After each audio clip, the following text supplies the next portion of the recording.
I was given a reed like a measuring rod, and was told, Go and measure the temple of God and the altar with its worshippers, but exclude the outer court. Do not measure it, because it has been given to the Gentiles. They will trample on the holy city for 42 months, and I will appoint my 2 witnesses, and they will prophesy for 1,260 days, clothed in sackcloth. They are the 2 olive trees and the 2 lampstands, and they stand before the Lord of the earth. If anyone tries to harm them, fire comes from their mouths and devours their enemies. This is how anyone who wants to harm them must die. They have the power to shut up the heavens so that it will not rain during the time they are prophesying, and they have the power to turn the waters into blood, and to strike the earth with every kind of plague as often as they want. Now, when they have finished their testimony, the beast that comes from the abyss will attack them and overpower and kill them. Their bodies will lie in the public square of the great city, which is figuratively called Sodom in Egypt, where also their Lord was crucified. For 3.5 days, some from every people, tribe, language, and nation will gaze on their bodies and refuse them burial. The inhabitants of the earth will gloat over them and will celebrate by sending each other gifts, because these 2 prophets had tormented those who lived on the earth. But after 3.5 days, the breath of life from God entered them, and they stood on their feet, and terror struck those who saw them, when they heard a loud voice from heaven saying to them, Come up here. And they went up to heaven in a cloud, with their enemies looking on. At that very hour there was a severe earthquake, and 1/10 of the city collapsed. 7,000 people were killed in the earthquake, and the survivors were terrified and gave glory to the God of heaven. The second woe had passed, the third woe is coming soon. The 7th angel sounded his trumpet, and there were loud voices in heaven which said, The kingdom of the world has become the kingdom of our Lord and of his Messiah. He will reign on forever and ever.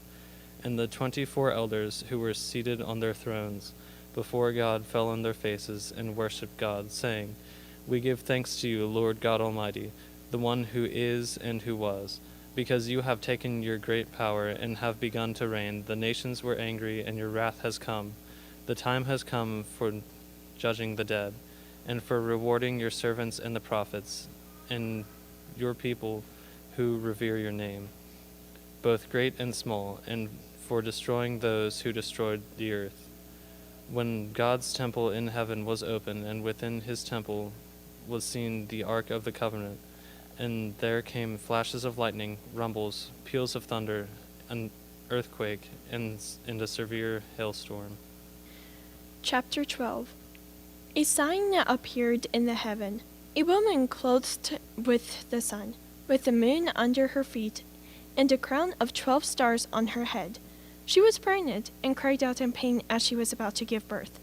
Then another sign appeared in heaven, an enormous red dragon, with 7 heads and 10 horns, and 7 crowns on its head. Its tail swept 1/3 of the stars out of the sky and flung them into the earth. The dragon stood in front of the woman who was about to give birth, so that it might devour her child and the moment he was born. She gave birth to a son, a male child, who will rule over all nations with an iron scepter. And her child was snatched up from God and to his throne. The woman fled into the wilderness to a place prepared for her by God, where she might be taken care of for 1,260 days. The war broke out in heaven. Michael and his angels fought against the dragon, and the dragon and his angels fought back. But he was not strong enough, and they lost their place in heaven. The great dragon was hurled down, that ancient serpent called the devil, or Satan, who leads the whole world astray. He was hurled in the earth, and his angels with him.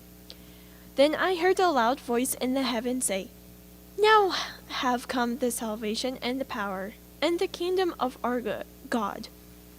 the authority of his Messiah, for the accuser of our brothers and sisters, who accuses them before our God day and night, has been hurled down. They triumphed over him by the blood of the Lamb and by the word of their testimony.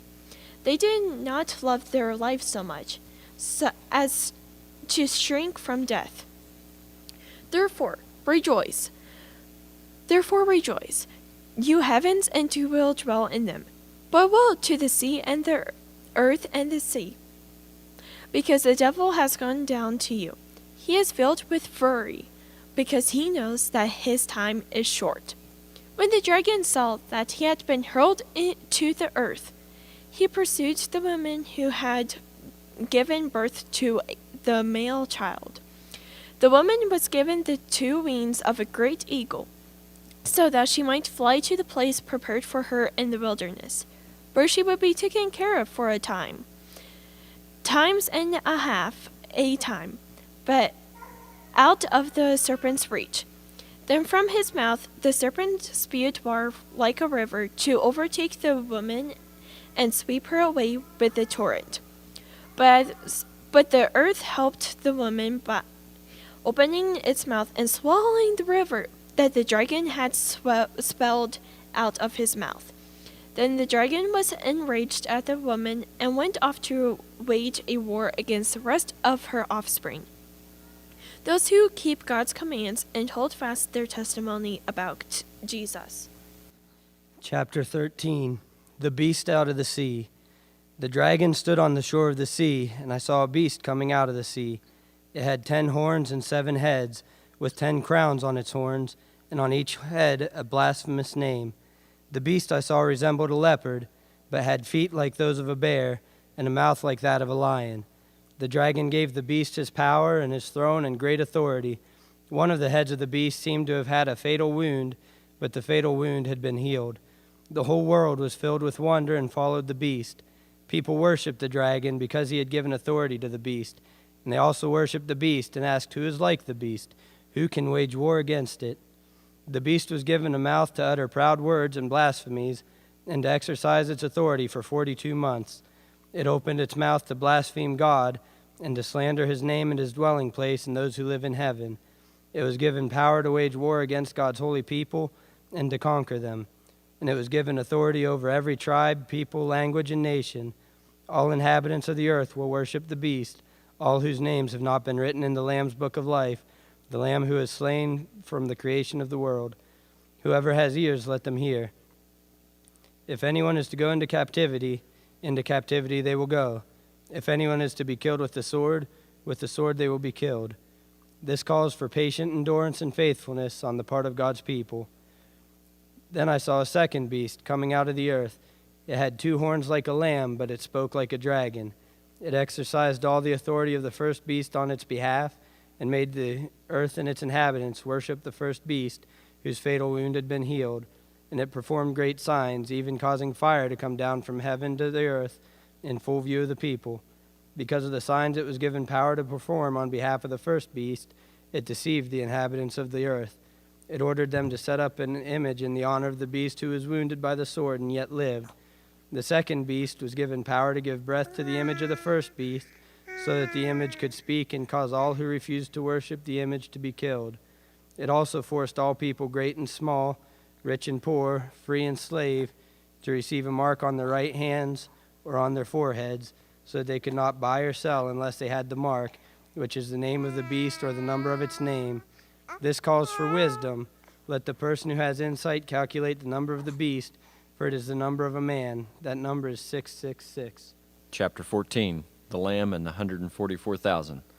Then I looked, and there before me was the Lamb, standing on Mount Zion, and with him 144,000 who had his name and his Father's name written on their foreheads. And I heard a sound from heaven like the roar of rushing waters, like a sound of a loud peal of thunder. The sound I heard was like that of harpists playing their harps, and they sang a new song before the throne, and before the 4 living creatures and the elders. No one could learn the song except the 144,000 who had been redeemed from the earth. These are those who did not defile themselves with women, for they remained virgins. They followed the Lamb wherever he goes. They were purchased from among mankind and offered as first fruits to God and the Lamb. No lie was found in their mouths. They are blameless. Then I saw another angel flying midair. He had an eternal gospel to proclaim those who live on the earth, to every nation, tribe, language, and people. He said in a loud voice, "Fear God and give him glory, because the hour of his judgment has come. Worship him who made the heavens, the earth, the sea, and the springs of water." The second angel followed and said, "Fallen, fallen is Babylon the Great, which made all the nations drink the maddening wine of her adulteries." A third angel followed them and said in a loud voice, "If anyone worships the beast and its image and receives its mark on their forehead or in their hand, they too will drink the wine of God's fury, which has been poured full strength into the cup of his wrath. They will be tormented with burning sulfur in the presence of the holy angels and of the Lamb, and the smoke of their torment will rise forever and ever. There will be no rest, day or night, for those who worship the beast and its image, or anyone who receives the mark of his name. This calls for patient endurance on the part of the people of God who keep his commandments and remain faithful to Jesus." Then I heard a voice from heaven say, "Write this, blessed are the dead who die in the Lord from now on." "Yes," says the Spirit, "they will rest from their labor, for their deeds will follow them." I looked, and there before me was a white cloud, and seated on the cloud was one like the Son of Man, with a crown of gold on his head and a sharp sickle in his hand. Then another angel came out of the temple and called in a loud voice to him who was sitting on the cloud, "Take your sickle and reap, because the time to reap has come, for the harvest of the earth is ripe." So he who was seated on the cloud swung his sickle over the earth, and the earth was harvested. Another angel came out of the temple, and he too had a sharp sickle.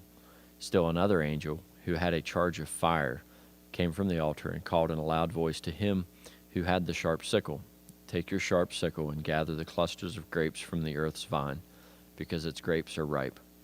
The angel swung his sickle on the earth and gathered its grapes and threw them into the great winepress of God's wrath.